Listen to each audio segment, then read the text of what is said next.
Welcome to another of the Centre for Economic Policy Research's video podcasts on the fast-moving impact of COVID-19. My name is Tim Phillips. This crisis has led to widespread export restrictions on essentials like medical supplies and food.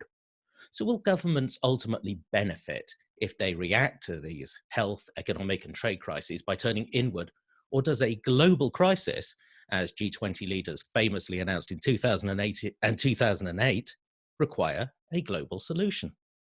That's the theme of a new eBook from the CEPR. It brings together articles from a team of distinguished trade economists, and the two editors join me today. Richard Baldwin is a professor of international economics at the Graduate Institute Geneva, and he is editor-in-chief of Vox EU. Richard, hello. Hello. And Simon Evenett is Professor of International Trade at the University of St Gallen. He's a research fellow at the CEPR and one of the authors of Global Trade Alert. Simon, hello as well. Hi, Tim. Now, let's get to the question I asked at the beginning. I guess the title of the book gives your opinion away as to whether a global crisis deserves a global solution. You called it COVID-19 and trade policy, why turning inward won't work. So briefly, why not? Richard, you start me off. Export bans in a world where you need to cooperate internationally in producing medical equipment will backfire. It's like putting walls in a factory between the production stages, hoping that will make things work better. Simon, what about you? Export bans exemplify the problem. The underlying issue is we have a massive demand for medicines and medical supplies, and the supply has been somewhat constrained, mainly because firms are taking time to ramp up.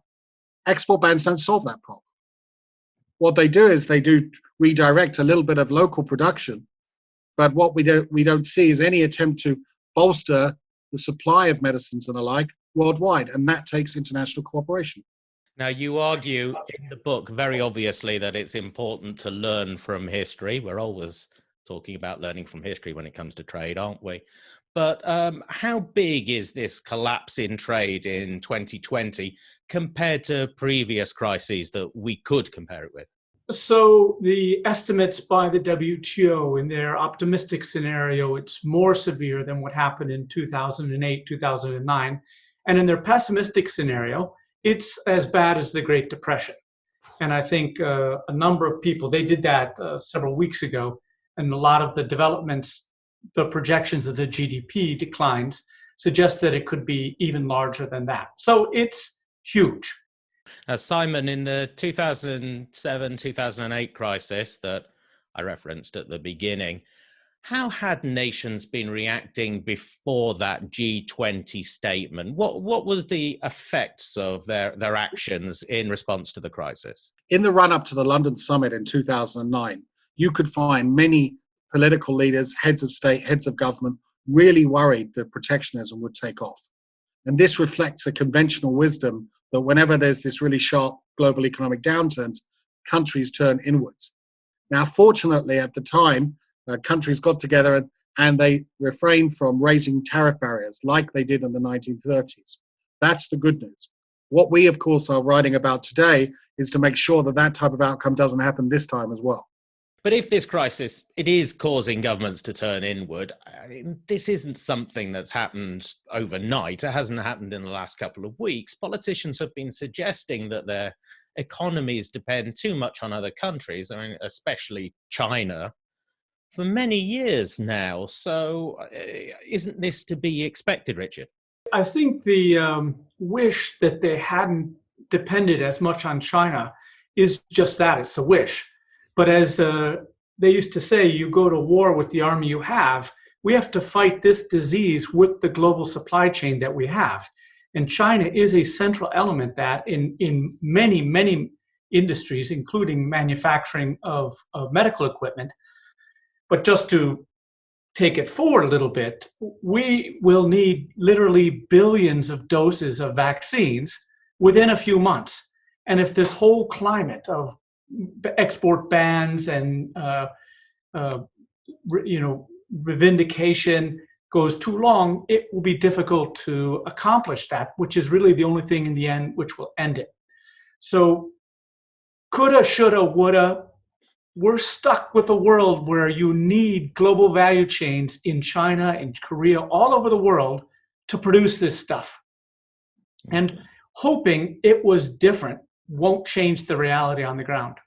Simon, I could ask you the same question because we recorded a Vox talk about 9 or 10 months ago where you were talking about the change in rhetoric, the change in mood, and how that had the potential to damage world trade for a long time. Are we reaping the whirlwind of that?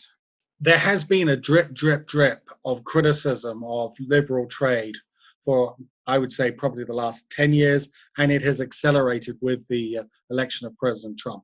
So you can take that and then add on top of it the natural fears that ministers have and leaders have at this time, and you can see this generates a real brew which could result in a protectionist spiral. And that is essentially what is coming down the path.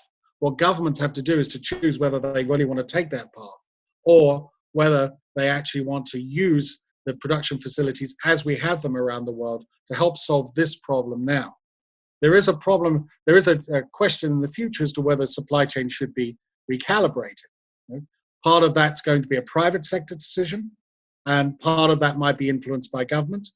But I can tell you the people who've dug into the data very carefully into sourcing patterns do not confirm that there's a generalized problem of over-dependence on China. There are localized problems, but not a generalized problem. And so I don't even think that longer-term trajectory of repatriating supply chains makes any sense, and it certainly doesn't make sense now.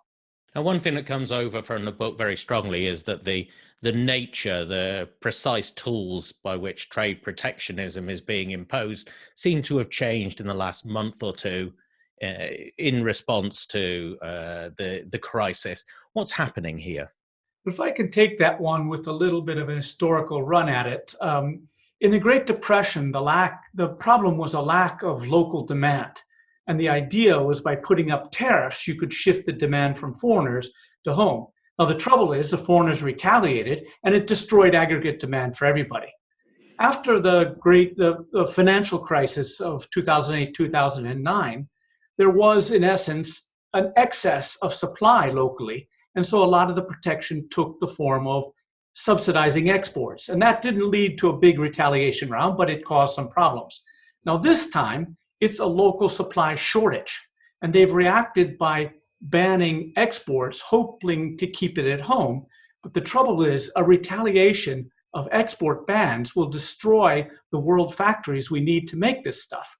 So just like the Great Depression destroyed demand in an attempt to keep it local, this could destroy global supply in an attempt to keep some more supplies at home.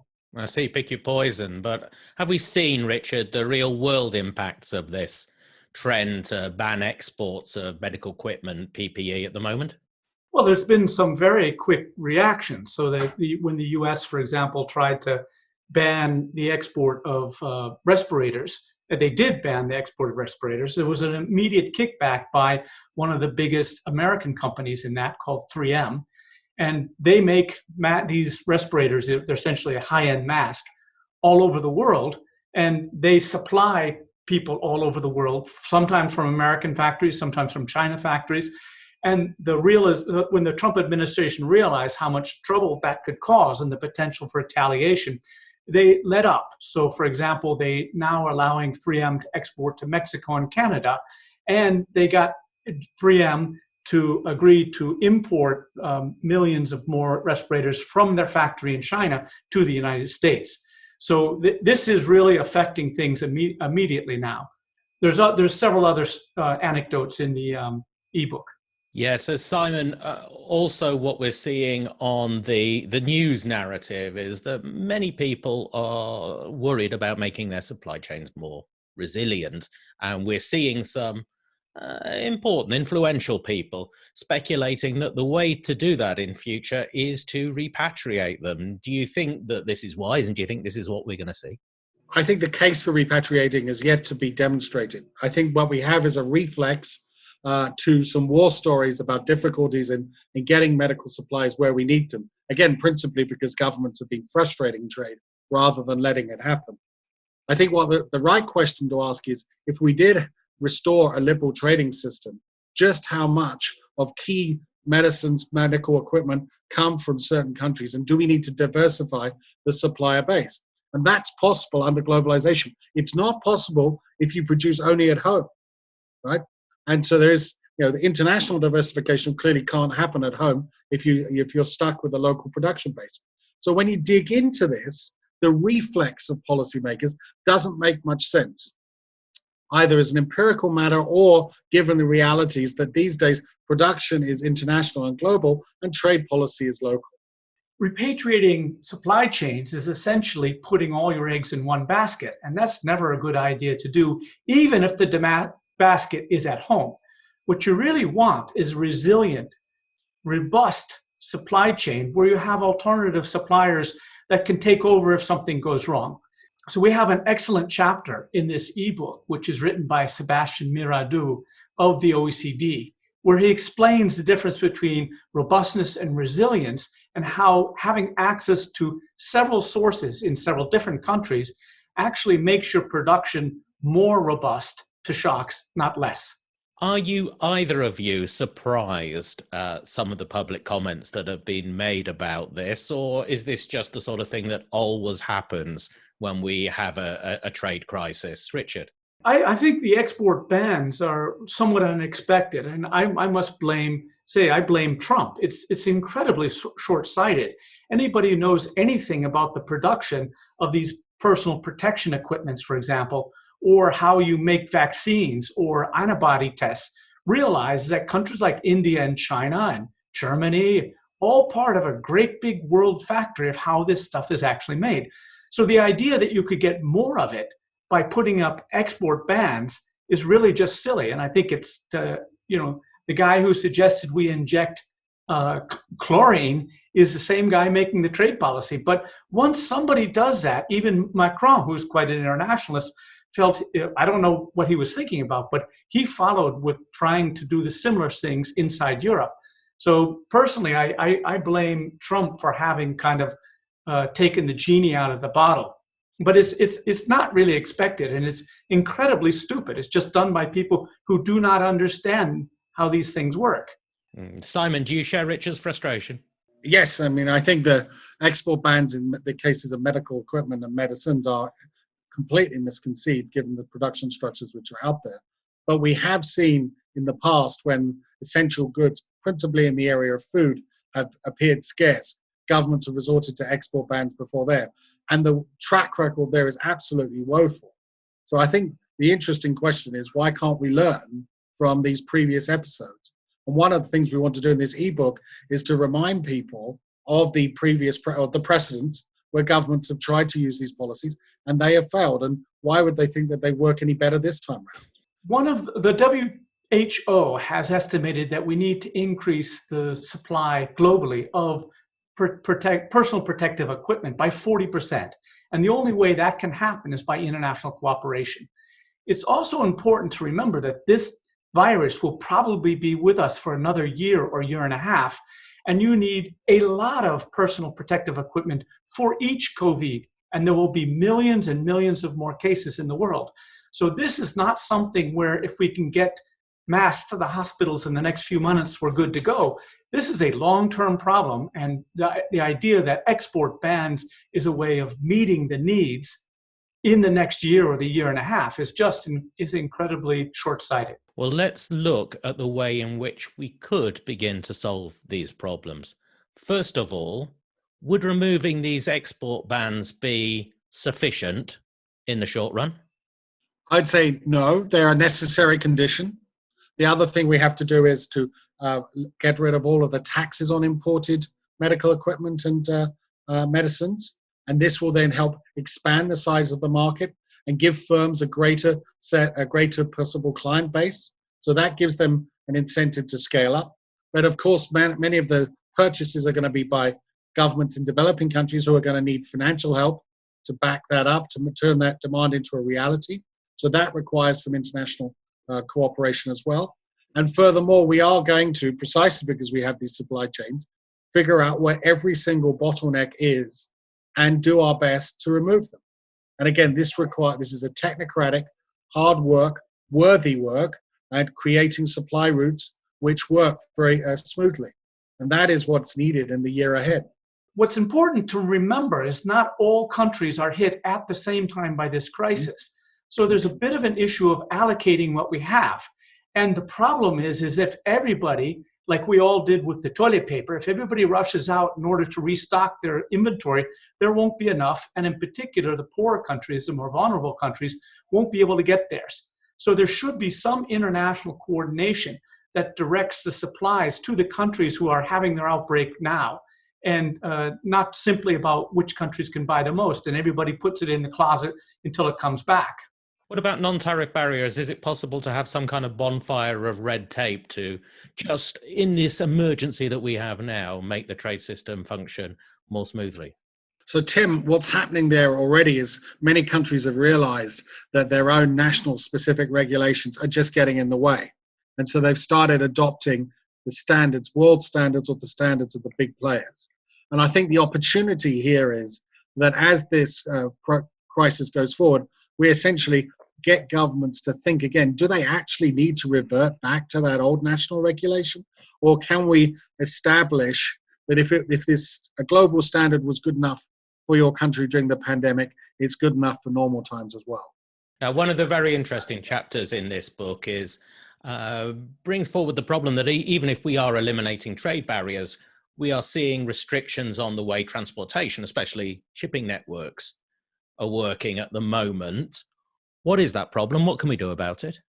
This fascinating chapter is on sea transport, and it points out that there's only a few ports in the world which are truly hubs, and many, many ships go through these. Now, Singapore, for example, is one of the most important hubs in the world, and a large share of world trade passes through Singapore, and often they need to change crews in Singapore.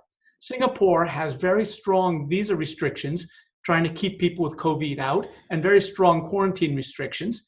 And as a result, lots of ships are waiting outside Singapore to go through the 14 days of quarantine, and that's gumming up the entire process. A little more coordination, for example, testing crews before they get on the boats or trusting those things would unjam it. So this is really an interesting, a perfectly fine restriction, understandable by Singapore, is gumming up world trade. That's something that cooperation could get over. Now, this is a strongly worded ebook, and in your strongly worded introduction to it, I noticed that you accuse governments of sleepwalking towards a spiral of export restrictions that are going to make it harder for every nation to fight COVID-19. Now, do you see any bright spots, initiatives, multilateral initiatives like we had in 2008 that could turn this around in the near future, Richard?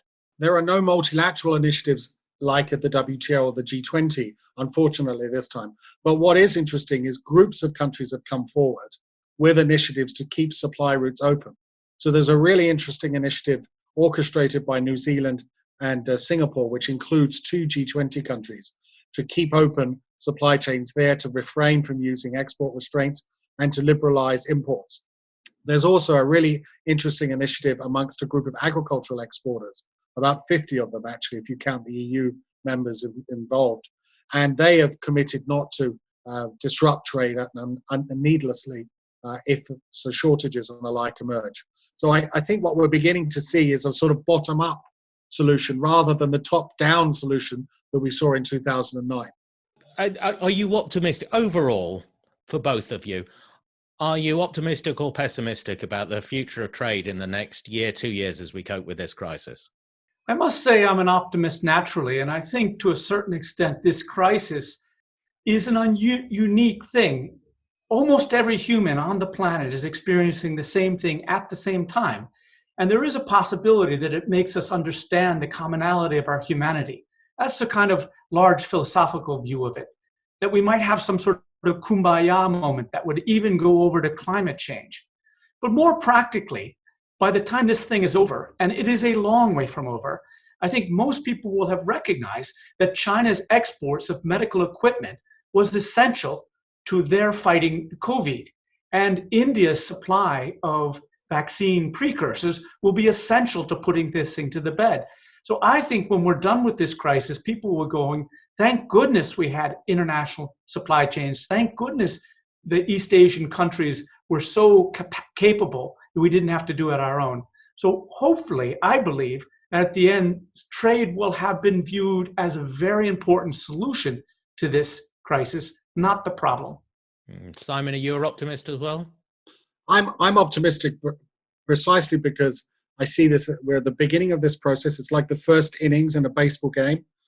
We've got a long way to go, and I think we will realize how we're screwing up in the early innings. And by the time we get to the seventh inning stretch, we'll begin to see that interdependence pays and that it can work. And I think we will see a learning process.